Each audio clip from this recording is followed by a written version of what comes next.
Satu. Halo, selamat datang di Serangkai Channel bareng Ardiansa, dan kita masih melanjutkan part sebelumnya, yaitu berkaitan dengan penipuan di serangkai opini dan informasi.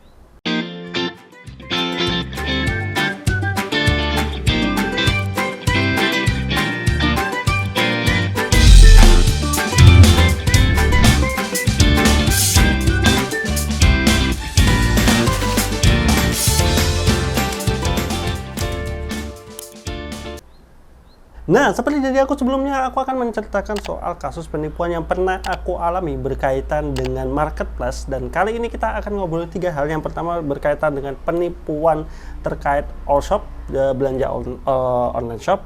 Kemudian yang kedua adalah berkaitan dengan APK atau install APK. Dan yang ketiga ada berkaitan dengan revenge porn atau istilahnya pembalasan dendam melalui penyebaran hal-hal yang berbau sensitif kayak gitu. Nah, kita mulai langsung aja nih. Ini pertama udah aku langsung lah berkaitan dengan marketplace. Ini adalah salah satu penipuan yang pernah aku alami. Sebenarnya aku udah pernah bikin video berkaitan dengan kasus COD. Jadi kalian bisa, nanti aku kasih linknya untuk kalian bisa tonton tuh terkait COD itu, karena itu juga sebenarnya ada indikasi penipuan-penipuan juga yang dilakukan oleh seller di hal berkaitan dengan COD itu gitu. Walaupun nggak semuanya ya. Kalian tonton aja lah videonya berkaitan kasus COD ini. Nah, tapi kita ngobrolin masalah penipuan di berbelanja di online shop. Sebenarnya modusnya banyak, penipuan-penipuan untuk berbelanja di online shop. Aku udah kasih tahu beberapa tips di video aku yang COD. Ya, di antara adalah pertama berkaitan dengan kalian harus lihat terlebih dahulu barang dan juga harganya, jangan sampai harganya itu jauh dari harga pasar. Kemudian yang kedua ada kalian bisa melihat dari tokonya, itu kan ada skor toko, itu penting banget. Kemudian review dari para orang-orang yang udah beli itu penting banget, kalian harus cek. Jadi kalau yang ke review baru 0 atau 1 orang atau 2 orang itu kalian harus hati-hati, karena bisa jadi itu sebenarnya si penjualnya sendiri yang ngebeli barangnya terus nge-review barangnya. Jadi kalian harus lihat tuh, kalian saksiin aja dah lengkapnya di video aku berkaitan dengan COD ini. Nah, tapi ngobrol masalah penipuan yang aku alami, ini kasusnya waktu itu tahun 2020-an kayaknya kan, antara 2019 atau 2020-an. Waktu itu aku berbelanja lewat salah satu marketplace, kita sebut saja yang Adalas lah ya, di Adalas itu ya, kan aku nyari barang yang ya, sebagai pembeli kan kita selalu nyari barang yang murah ya. Apalagi aku sering banget berbelanja kaset game, konsol game atau apa gitu, yang aku nyarinya second aja gitu. Karena kalau yang baru kan harganya mahal, $60 segala macam. Akhirnya aku nyari yang second dan ketemu tuh barang yang awalnya itu harga resminya pun dijual kisaran 3 juta, second bukan 3 juta, 2 jutaan apa ya, 2,5 juta lah, 2,5 juta, secondnya mentok-mentok di 2 juta. Aku nemu harga dia 1,4 juta, artinya kan dia udah turun jauh banget kan dari harga pasarannya gitu. Dan pada saat itu ya aku ngechat biasa ke sellernya, oke, harganya bener segitu, dan ya udah aku check out harga 1,4. Sebenarnya kan kalau barang itu nggak sesuai, nanti pada saat sampai di tangan kita nggak sesuai kan, kita bisa video unboxing, terus kita bisa laporkan, nanti bisa dikembalikan atau di return ya, dikembalikan ke si penjualnya. Nah, tapi kasusnya ini berbeda. Kasusnya adalah pada saat aku pesan sudah di check out, itu dikirim besoknya, itu aku ditelepon pagi-pagi sama orang yang nggak aku kenal, yang ngakunya adalah penjualnya gitu. Aku ditelepon, dibilangin bahwasanya aku lupa sih alasannya apa, banyak banget alasan, entah itu masalah bea cukai, entah itu masalah proses pengiriman dan lain-lain segala macam. Itu istilahnya sesuatu yang kita itu kadang nggak ngerti, jadi kita kadang iya-iyain aja gitu, padahal itu istilahnya cuman akal-akalan doang lah dari si penjualnya ini gitu. Sampai akhirnya kita dikirimin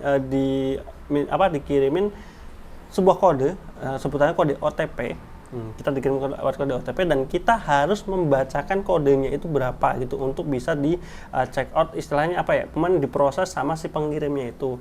Nah, itu kesalahan aku. Yang namanya OTP, one time password, itu nggak boleh kamu share ke siapapun. Perhatian ya, OTP itu ada one time password, itu adalah sistem keamanan yang mana kodenya itu dikasih pada saat kalian istilahnya entah itu transaksi ataupun apapun, itu kan ada biasa OTP. Nah, one time password itu nggak boleh kalian share ke orang lain gitu, karena itu sangat riskan. OTP itu kayak verifikasi.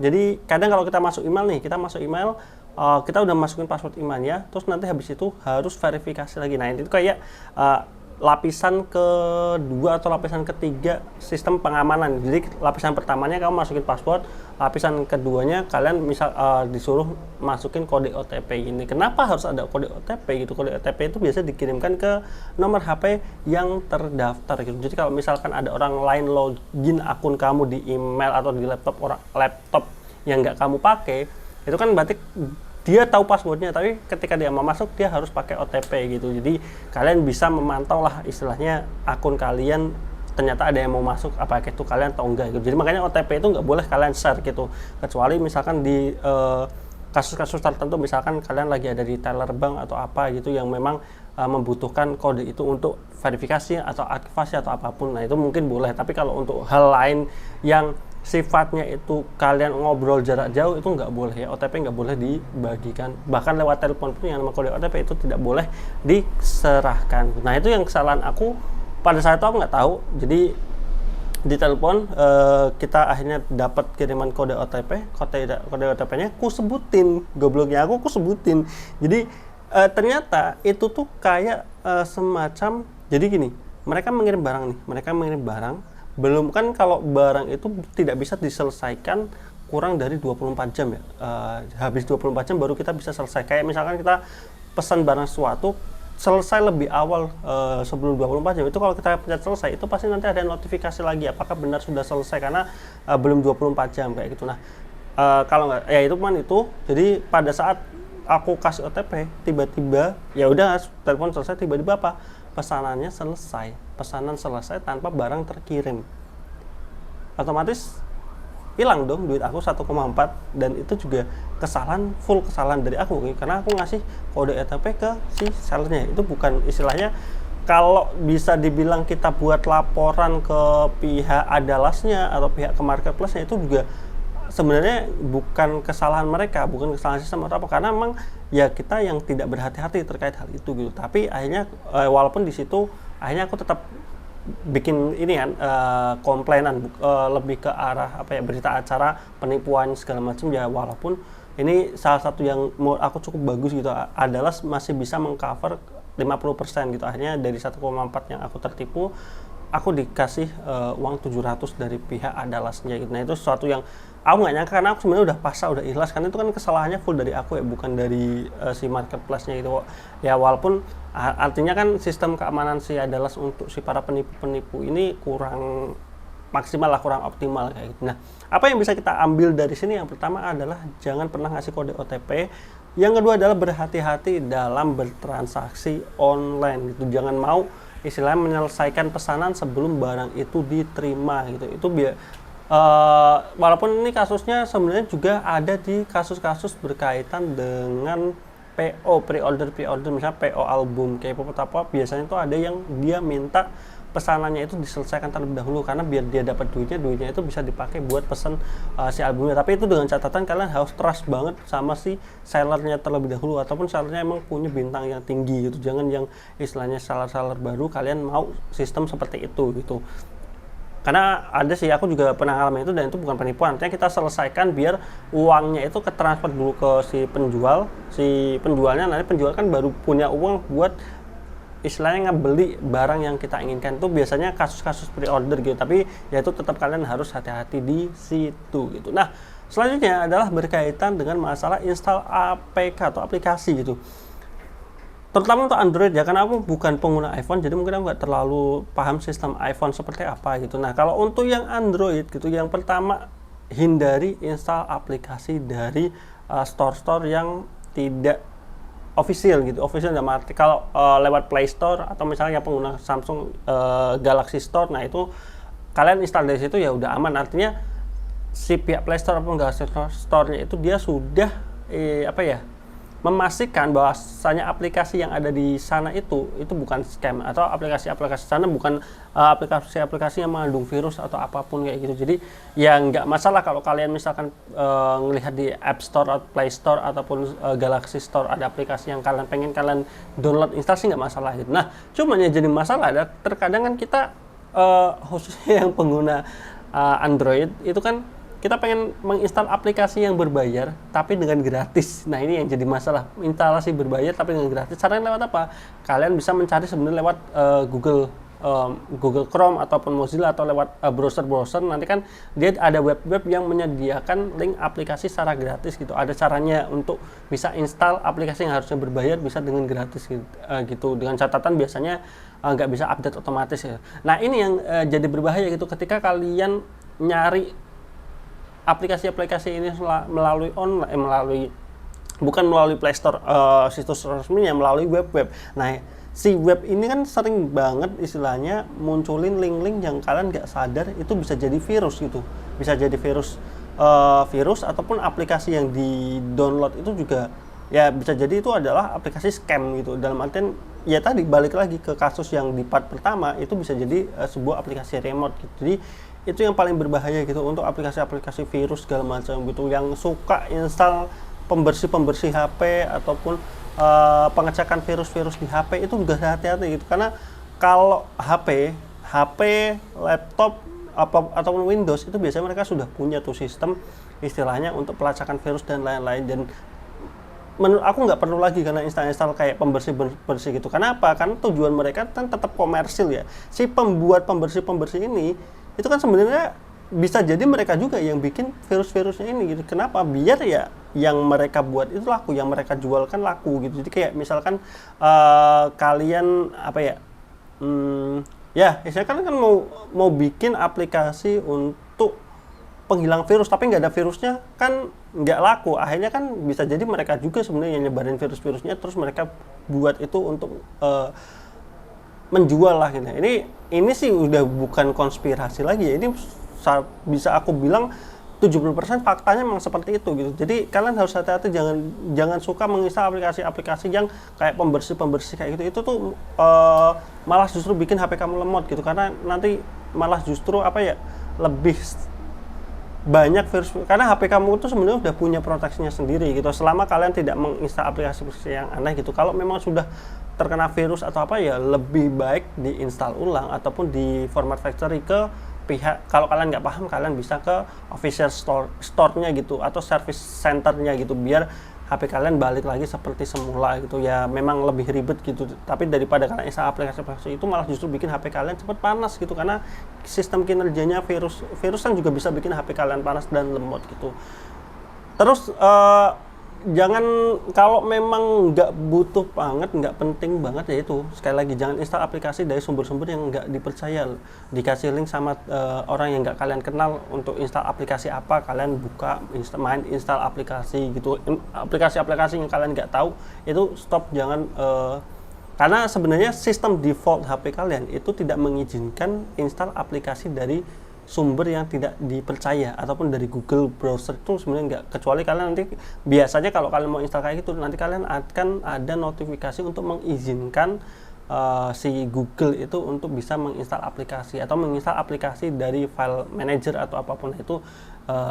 Kalau kalian nggak paham mending jangan, lebih baik ya udah kalian download sesuai dengan yang ada di Play Store aja gitu. Maksudnya ya balik lagi ya, itu selama kalian bisa paham hati-hati ya silahkan aja, tapi kalau kalian nggak paham ya sebaiknya kalian harus berjaga-jaga dan tidak mengaktifkan sistem izin yang menginstal aplikasi dari web yang tidak bisa dipercaya kayak gitu. Jadi itu sih kalau berkaitan dengan aplikasi. Nah masalah HP ataupun laptop atau apapun ini akan ada hubungannya dengan kasus yang ketiga, yaitu revenge porn ataupun pembalasan dendam dengan pengpublikasian hal-hal yang sensitif. Ini kemarin kan sebenarnya ini bukan kasus baru, ini sebenarnya kasus udah banyak banget, yang artinya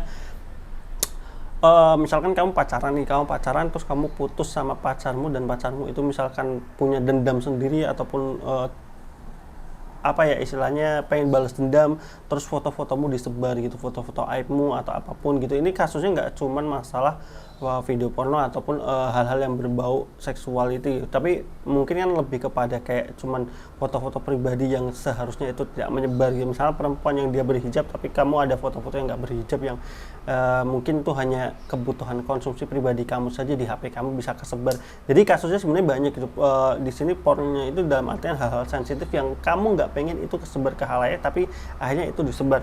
Itu kenapa bisa terjadi seperti itu? Kasus kayak misalkan kasusnya si pemain sepak bolanya Korea itu kan kemarin, kalau kalian ngikutin K-pop itu rame banget istilahnya.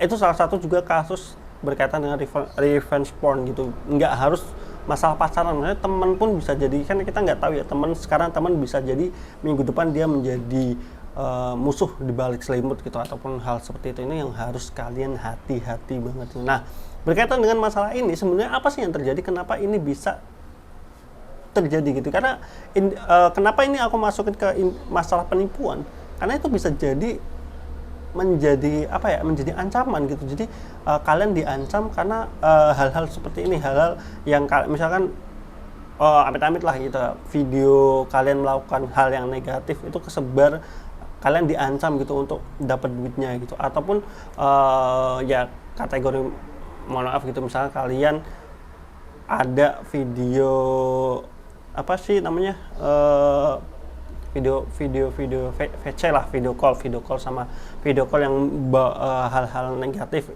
itu, harapan kalian untuk ketemu dengan orang yang kalian inginkan, ternyata kalian direkam diam-diam. Ini kan satu penipuan yang kemudian nanti kalian dikirim videonya, kalian diancam, kalian harus mengirimkan duit sekian agar video ini nggak nyebar. Itu kan sebenarnya juga salah satu intrik penipuan, walaupun karena sebenarnya walaupun kamu udah bayar 1 juta pun 2 juta pun ya itu bakal dimintain terus gitu, karena kan videonya masih dipegang sama si penipunya ini kan.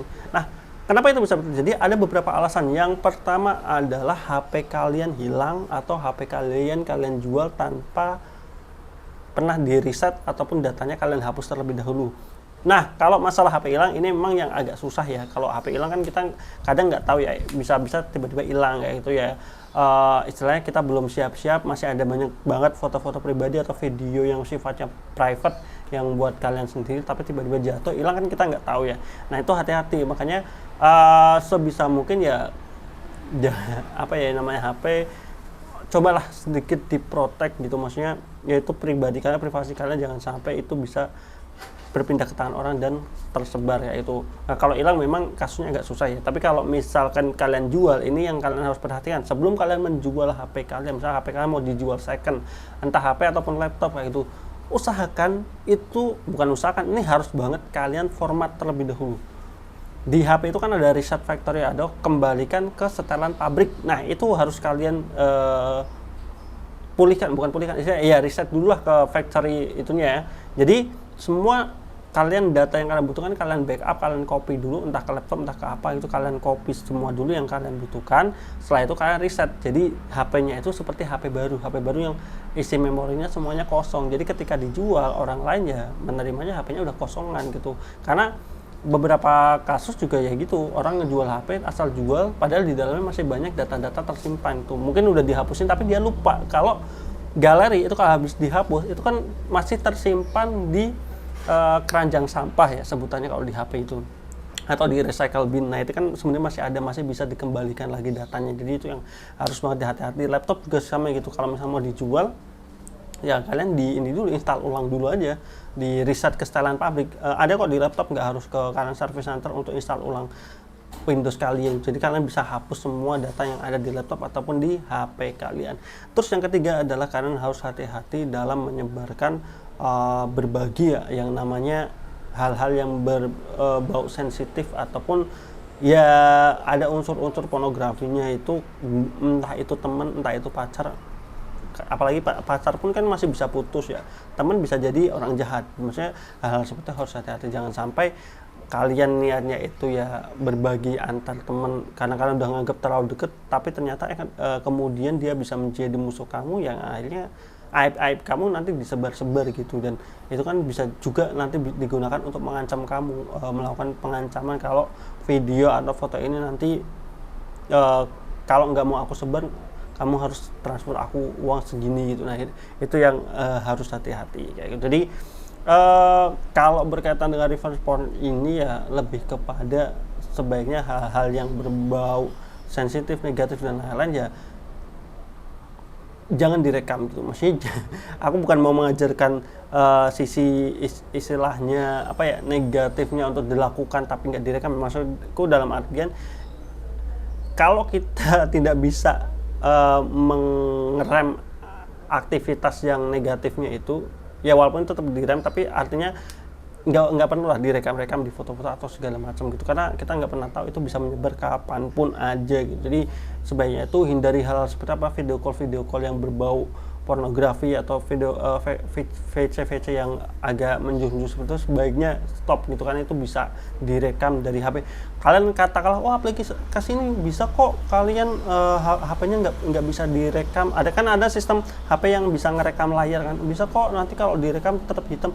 Tapi kan sebenarnya selama itu bisa muncul di muka ini, itu kan tetap bisa direkam pakai HP satu lagi. Jadi tetap mau itu aplikasinya seaman apapun, mau one timer, WhatsApp kan sekarang bisa kan one timer times terus yang cuman satu kali saja kalian bisa melihatnya, dan itu nggak bisa di screenshot, nggak bisa di screen record gitu. Tapi kan itu tetap bisa difoto pakai HP satu lagi, jadi itu tetap nggak bisa aman. Maksudku semua yang kalian kirim foto, video atau apapun yang mungkin hanya 5 detik atau apapun tetap bisa direkam pakai 2 HP kayak gitu. Jadi tetap hati-hati gitu. Mungkin itu kali ya kalau berkaitan dengan penipuan-penipuan yang marak banget terjadi belakangan ini gitu. Kalau kalian punya pengalaman penipuan apapun itu, kalian bisa tulis di kolom komentar. Mungkin itu juga bisa membantu teman-teman kita ataupun orang-orang lain yang mengalami kasus yang sama ataupun pernah mengalami kejadian itu. Kita bisa berbagi, sharing bersama di kolom komentar. Jadi mungkin itu saja untuk video kali ini berkaitan dengan aspek penipuan ini. Jangan lupa like, komen, dan subscribe. Sekali lagi mohon maaf kalau misalnya ada kekurangan-kekurangan dalam video yang aku sampaikan, dalam opini dan informasinya yang aku sampaikan dalam hal penipuan ini. Semoga 2 video ini membantu membantu kita semua agar terhindar dari kasus-kasus yang merugikan kita. Jadi sampai ketemu, jangan lupa like, komen, dan subscribe tetap di Serangkai Satu. Bye bye.